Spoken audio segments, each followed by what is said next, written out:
Hello friends, welcome to our YouTube channel Smartly by SSB Institute. This video is presented to you by me Rashmita Sahu. I have been selected as Police Sub Inspector in the year 2018 by Maharashtra Public Service Commission examination. In 2019, I have appeared for MPSC State Services Class 1 interview. So friends as you know that previously हमने president का जो part 1 था वो देखा, तो आज हम president का पार्ट 2 देखेंगे.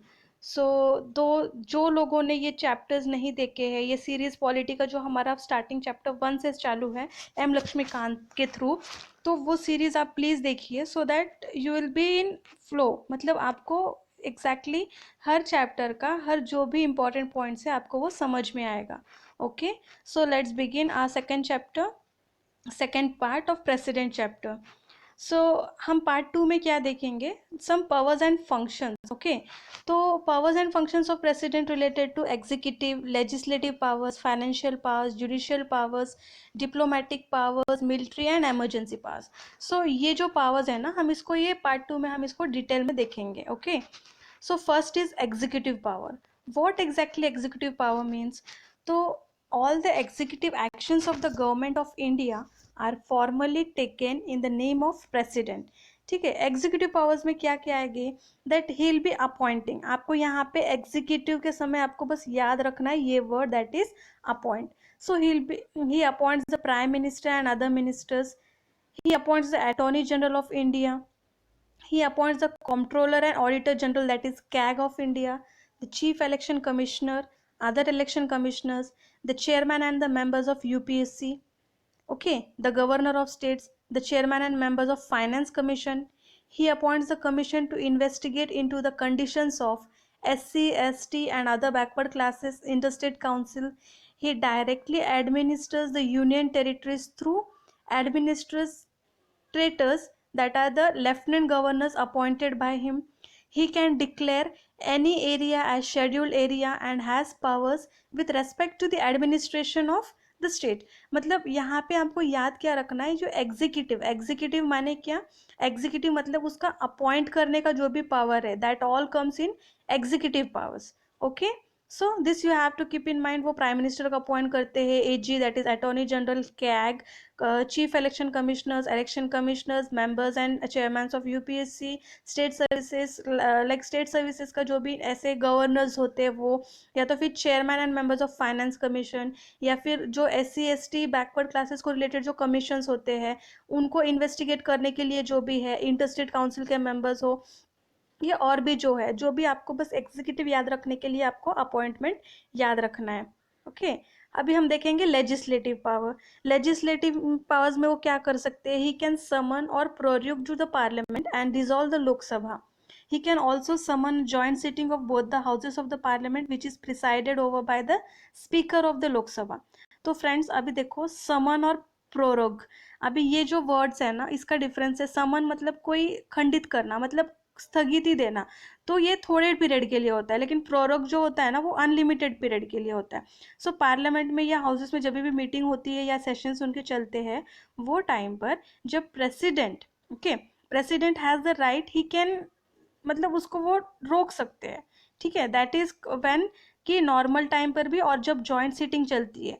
तो यहाँ पे आपको याद रखना है, जॉइंट सीटिंग को कौन प्रिसाइड करता है, it is presided by the speaker of Lok Sabha. Okay, and not by the president. President call करता है but it is presided by whom, it is presided by the speaker of the Lok Sabha. Okay, he can address the parliament at the commencement of first session after each general election and the first session of each year. वो parliament को address करते हैं, कब करते हैं, जब भी parliament का पहला सेशन चालू होता है और जब भी न्यू इलेक्शंस होते हैं ना, आफ्टर एवरी 5 years, तो उसका first session. Okay, he can send messages to the houses of parliament whether with respect to a bill pending in the parliament or otherwise. वो मैसेज दे सकते हैं. He can appoint any member of the Lok Sabha to preside over its proceedings when the office of both the speaker and deputy speaker fall vacant. जब भी speaker और deputy speaker की मतलब seat vacant होती है, at that time, okay, at that time president can appoint any member of Lok Sabha. तो ये power कौन सी हो गई, it is a legislative power. Similarly वो राज्यसभा में भी चेयरमैन और डिप्यूटी चेयरमैन के बदले में कोई और मेंबर को अपॉइंट कर सकते हैं अगर उनकी सीट वैकेंट हो तो। Point to be remembering this, आपको अपॉइंटमेंट याद रखना है एग्जीक्यूटिव में, और लेजिस्लेटिव में आपको वो सेशंस का जो भी समनिंग करते हैं या तो फिर एड्रेस करते हैं या जब मैसेजेस सेंड करते हैं जब related to pending of bills, या तो फिर वो लोकसभा और राज्यसभा में चेयरमैन डिप्यूटी चेयरमैन या डिप्यूटी स्पीकर स्पीकर के बदले में जो भी मेंबर्स को अपॉइंट करते हैं, तो these are the legislative powers.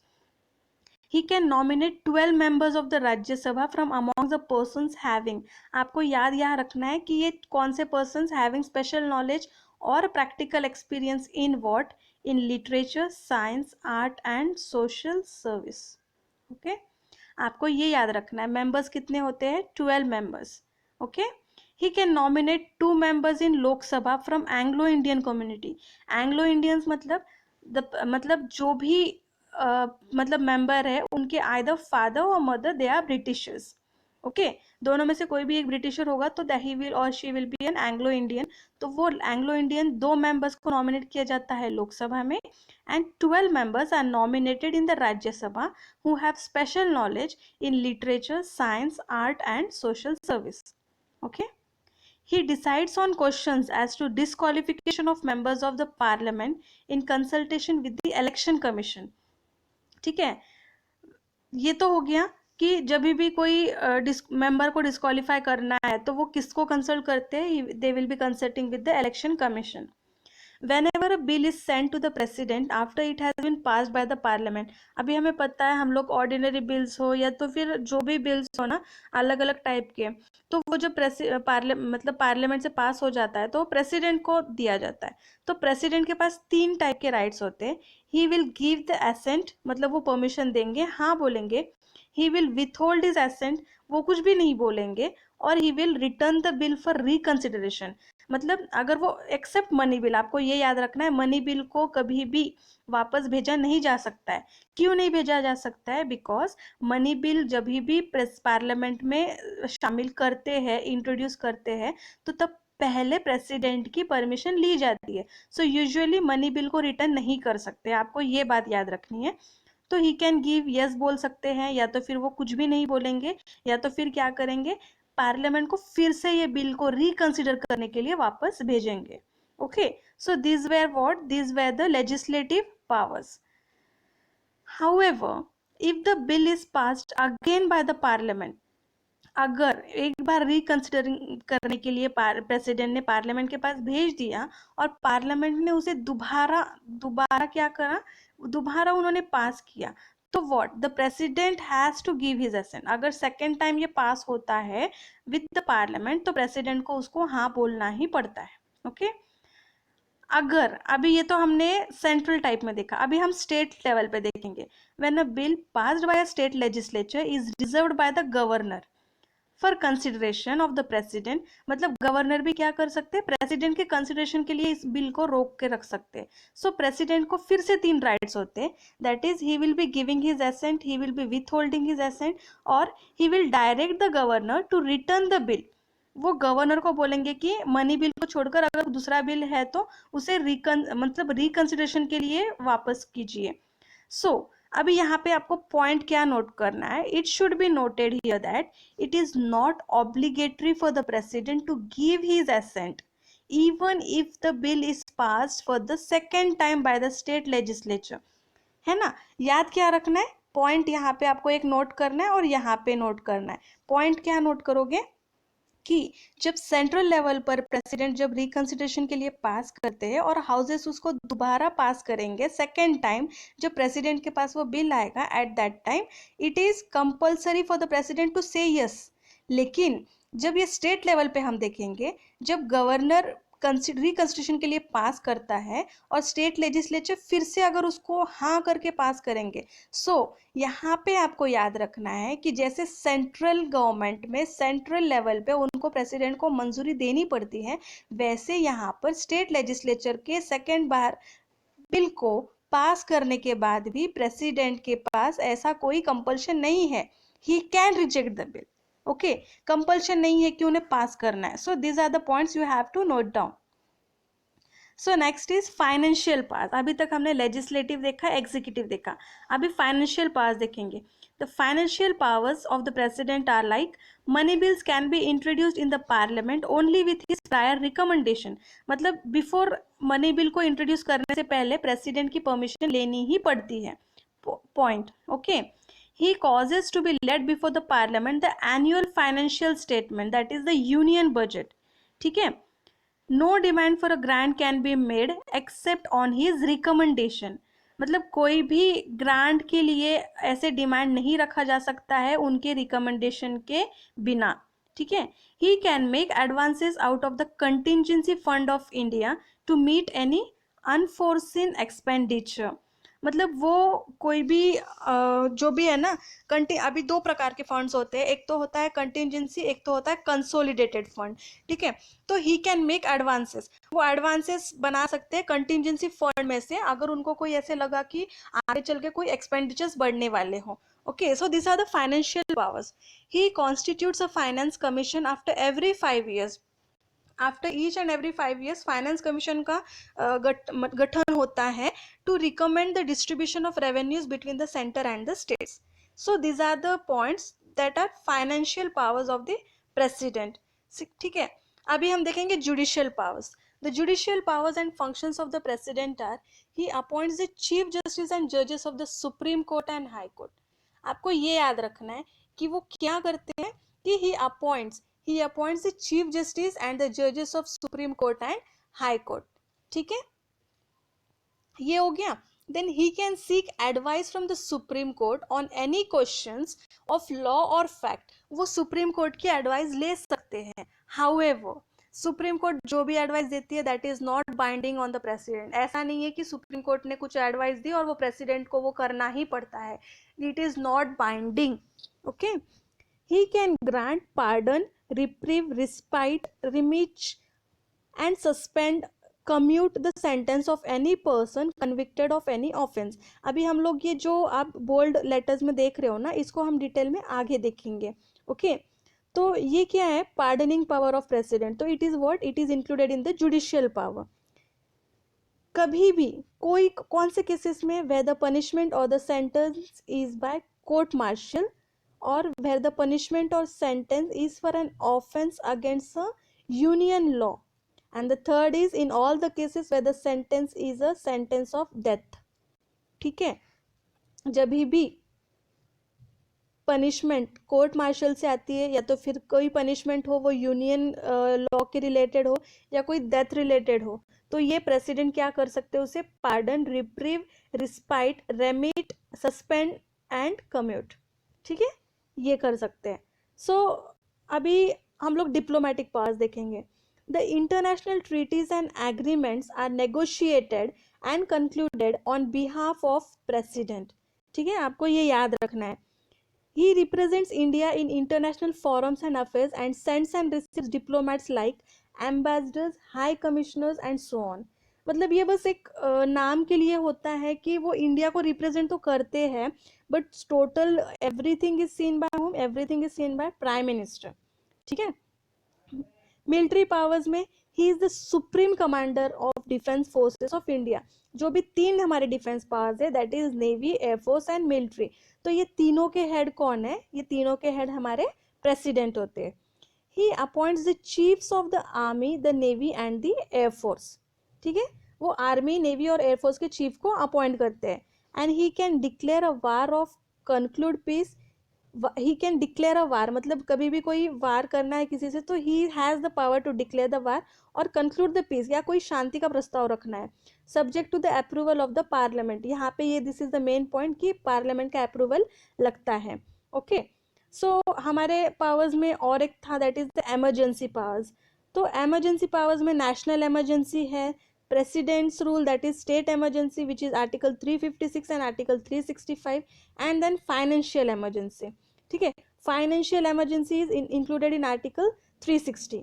आपको बस ये छोटे छोटे पॉइंट्स थ्रू आपको ये याद रखना है and will be seeing it in detail. Okay. Don't worry. अभी हम देखेंगे veto power. So the president has the veto power over the bills passed by the parliament. He can withhold his assent to the bills. अभी veto powers कितने types के होते हैं? 4 types के veto powers है. That is absolute veto. Absolute veto में क्या है? It is withholding of assent to the bill passed by the legislature. मतलब लेजिस्लेचर जो, मतलब जो हमारा स्टेट लेजिस्लेचर होता है या पार्लियामेंट जो बिल पास करते हैं ना, तो उसको विथहोल्ड करना है. That's it. Qualified veto means it can be overridden by the legislature with a higher majority. ठीक है, it can be overridden by the legislature with a higher majority. अगर हायर मेजोरिटी होगा तो ये qualified veto over ride कर सकते हैं. Suspensive veto मतलब it can be overridden by the legislature with an ordinary majority. आपको ये याद रखना है. सस्पेंसिव में ऑर्डिनरी, क्वालिफाइड में क्वालिफाई कौन होता है? बड़े बड़े क्वालिफिकेशन कैसे होते हैं? हायर, हाई, ऐसे याद रखना है. कभी भी कोई भी चीज आपको रिलेट करके याद रखनी है फ्रेंड्स. ओके, तभी ये चीजें याद रहती है. एंड पॉलिटिक्स द सब्जेक्ट ना, आपको वो बार बार रिवाइज करना पड़ता है. अगर आप 2 दिन रिवाइज करोगे, थर्ड डे आप कुछ और करोगे, भूल जाओगे. फोर्थ डे आपके लिए ये सब क्या होगा? ये कुछ नया होगा. Okay, now fourth is pocket veto. That is taking no action. यहाँ पे पॉकेट वेटो मतलब प्रेसिडेंट क्या करते हैं? बिल अपने पॉकेट में रख देते हैं, कोई एक्शन नहीं बनता है.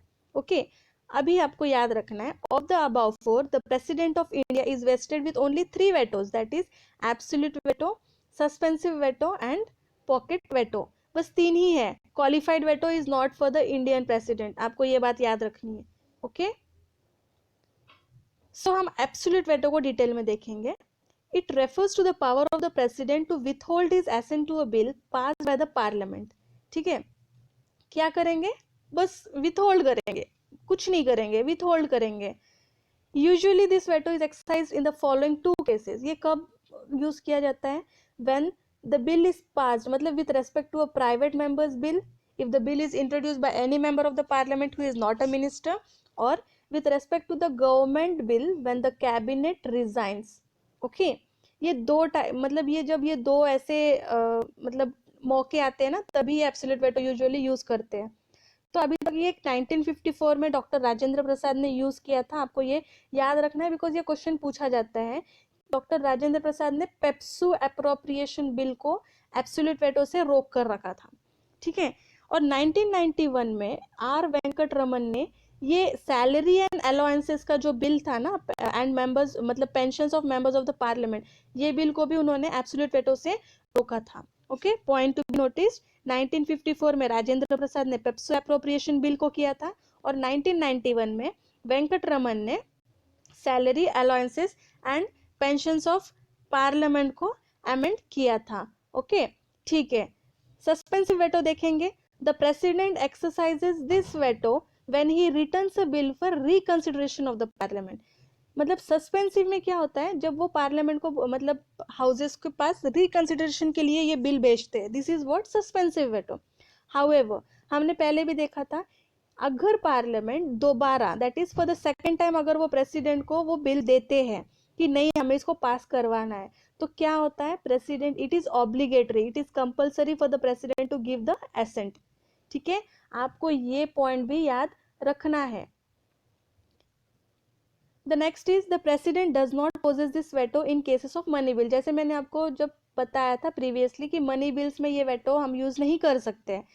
The president can either give his assent to a money bill और विथहोल्ड, मतलब एब्सोल्यूट कर सकते, एब्सोल्यूट वेटो यूज कर सकते, लेकिन उसको रिकंसिडर, सस्पेंसिव वेटो वहां पे यूज नहीं कर सकते. He can not return the bill. Okay, so our next is pocket veto. The president neither ratifies, pocket, मैंने जैसे आपको बोला था कि वो अपने पॉकेट में रख देते हैं. He neither ratifies nor rejects nor returns, कुछ भी काम नहीं करेंगे, but simply keeps the bill pending for an indefinite period.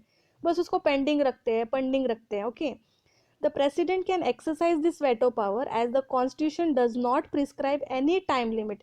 मतलब आपको यहाँ पे याद क्या रखना है कि कॉन्स्टिट्यूशन ने कोई टाइम लिमिट ऐसे मेंशन नहीं किया है कि कितने दिन तक प्रेसिडेंट अपने पॉकेट में वो बिल रख सकते हैं. ओके, लेकिन यूएसए में ये टाइम लिमिट दिया गया है. यूएसए में प्रेसिडेंट को 10 दिन के अंदर बिल को कुछ ना कुछ डिसीजन देना पड़ता है, लेकिन हमारे इंडियन पार्लियामेंट में, कॉन्स्टिट्यूशन में ऐसा कुछ मेंशन नहीं है. तो ये कब यूज हुआ था pocket veto? This pocket veto was used in 1986 when president Zail Singh exercised the pocket veto with respect to Indian post office bill. ठीक है, Indian post office amendment bill जो था ना, तब ज्ञानी जेल सिंह ने क्या किया था, पॉकेट वेटो यूज किया था। यहाँ पे आपको नोट क्या करना है कि ये जो 24th कॉन्स्टिट्यूशन अमेंडमेंट एक्ट 1971 है ना, ये कॉन्स्टिट्यूशनल अमेंडमेंट की वजह से प्रेसिडेंट को जब सेकेंड टाइम बिल पास होता है तो वो बिल को मंजूरी देना पड़ा। ठीक है, the 24th Constitutional Amendment Act of 1971 made it obligatory for the president to give his assent to a constitutional amendment bill। आपको ये याद रखना है बिकॉज क्वेश्चन पूछा जाता है कि कौन सा अमेंडमेंट था, तो जब 24th अमेंडमेंट था। ओके, तो अभी हम देखेंगे pardoning power of the president. तो आर्टिकल 72 ऑफ द कॉन्स्टिट्यूशन क्या बोलता है कि the president has the right to grant pardons to the persons who have been tried and convicted. ठीक है, तो किसके लिए, जब भी कोई यूनियन लॉ के मतलब यूनियन लॉ के अगेंस्ट कुछ होता है ऑफेंस, या कोर्ट मार्शल से वो पास होती है सेंटेंस, या if it is a sentence of death, हमने ये प्रीवियसली भी देखा था। Okay, the pardoning power of the president is independent of the judiciary। it is what, independent of the judiciary, मतलब judiciary पे depend नहीं करती है, वो president की ही power होती है। the object of conferring this power on the president is twofold: to keep the door open for correcting any judicial errors and to afford relief from a sentence which the president regards as unduly harsh। तो मतलब ये power क्यों दी गई है, power दी गई है because first reason is कि आपको मतलब जो भी जुडिशियल एरर्स हुए, अगर मतलब कोर्ट्स ने जो भी डिसीजंस दिए हैं, तो अगर वो सही करना है, so this president has one power of pardoning. और दूसरा है कि अगर प्रेसिडेंट को लगा कि नहीं ये पनिशमेंट बहुत ही हार्श है, बहुत ही ज्यादा है, सो ही हैज दिस पावर। तो ये दो चीज के लिए ये यूज किया गया है। तो अभी हम लोग, जैसे मैंने बोला था कि हम लोग डिटेल में देखेंगे what exactly this 5 words means which were in the bold letters. Okay, so pardon means what, it removes both the sentence and the conviction and completely absolves the convict. ठीक है, पार्डन मतलब totally क्षमा करना। ठीक है, totally वो मतलब उसको टोटली खत्म कर देना पनिशमेंट को। ओके, अभी कम्यूटेशन मतलब क्या, सब्सटीट्यूशन। याद कैसे रहोगे, सब्सटीट्यूशन। तो substitution of one form of punishment for a lighter form. For example देखो, अगर अ डेथ सेंटेंस दिया गया है तो कम्यूटेशन पावर क्या करेगी, कम्यूटेशन पावर बोलेगी वो डेथ सेंटेंस बहुत ही हार्श है, तो वो it will change it into rigorous imprisonment. Right, मतलब चेंज करेगी, सब्सटीट्यूट करेगी एक पनिशमेंट से दूसरे पनिशमेंट को। अभी हम रेमिशन देखते हैं। It implies reducing the period of sentence without changing its character। ठीक है, reducing, बट रेमिट को कैसे याद रखोगे, reduce करना, reducing the period of sentence। for example कैसे, a sentence of rigorous imprisonment for 2 years may be remitted to 1 year। ठीक है, कुछ बस एक फॉर्म, वही फॉर्म रहना है, मतलब अगर इम्प्रिजनमेंट है तो इम्प्रिजनमेंट में ही रहेगा, लेकिन बस उसका ड्यूरेशन कम किया जाएगा। Okay, respite means it denotes awarding a lesser sentence in place of one originally awarded due to some special fact such as physical disability of a convict or the pregnancy of a woman offender। तो ये respite क्या होता है, respite suppose एक जैसे कि कोई किसी को फिजिकल डिसेबिलिटी है या तो फिर कुछ problem related to physical problem है, एट दैट टाइम क्या होता है ना, जो पनिशमेंट दिया है उससे थोड़ा सा कम पनिशमेंट दिया जाता है। लाइक अगर कोई प्रेग्नेंट वुमेन जो ऑफेंडर है, जो कि क्रिमिनल है, तो उसको हम लोग उस पर तो थोड़ा बहुत तो उसको दया, प्रेसिडेंट दया दिखाकर उनको रिस्पाइट करनी पड़ती है। मतलब अगर उम्र कैद की सजा हो तो उन्हें क्या करनी पड़ती है, थोड़ी सजा कम करनी पड़ती है। So like not only for pregnant women but it is to physical disabilities also. मतलब जो भी बंदे को या जो भी प्रिजनर को कोई प्रॉब्लम है, फिजिकल प्रॉब्लम है या मेंटल रिटायर्डनेस है, तो वो लोगों के लिए ये रिस्पाइट होता है। Reprieve means it implies a stay of the execution of a sentence, especially that of a death, for a temporary period। ठीक है, थोड़े वक्त के लिए क्या होता है वहाँ वो उसके लिए स्टे लगा दिया जाता है, लाइक स्पेशली डेथ सेंटेंस के लिए। Its purpose is to enable the convict to have time to seek pardon और कम्यूटेशन फ्रॉम द प्रेसिडेंट। तो ये एग्जैक्टली ये क्यों करते हैं, exactly this is done because वो जो भी प्रिजनर है, क्रिमिनल है हम बोल सकते हैं, उनको पार्डन पावर, पार्डन के लिए टाइम मिलना चाहिए, या कम्यूटेशन बना मतलब प्रेसिडेंट के थ्रू कम्यूटेशन मिलने के लिए टाइम मिलना चाहिए, इसीलिए ये क्या रेप्रीव यूज किया जाता है। तो फ्रेंड्स आपको ये याद रखना है, बिकॉज ये मैच द फॉलोइंग में ये पूछा जाता है, what exactly is respite, what exactly is reprieve, what exactly is commute, what is pardon, what is remission. Okay, so अभी हमने इतना जो देखा है, part 1 and part 2 is sufficient with exam point of view which you people are giving. Okay, till then आप बस इसको revise करो and try to make out the notes. Friends मैं बार बार ये बोल रही हूँ कि आप नोट्स बनाइए, बिकॉज दिस नोट्स आप जो आपके लैंग्वेज में, आपको जो भाषा समझ में आती है वो टाइप के आप नोट्स बनाओगे तो इट विल बी हेल्पफुल। ठीक है, आपके लिए ही वो हेल्पफुल होगा। जब आप रिवीजन करोगे ना तो आपको इतनी बड़ी बड़ी बुक्स यूज करने की जरूरत नहीं पड़ती है। ओके, टिल देन आप उसको बस रिवाइज करिए, and if you have any doubts you can ask me in the comment section. We'll be meeting in our next lecture. Till then, bye bye, take care.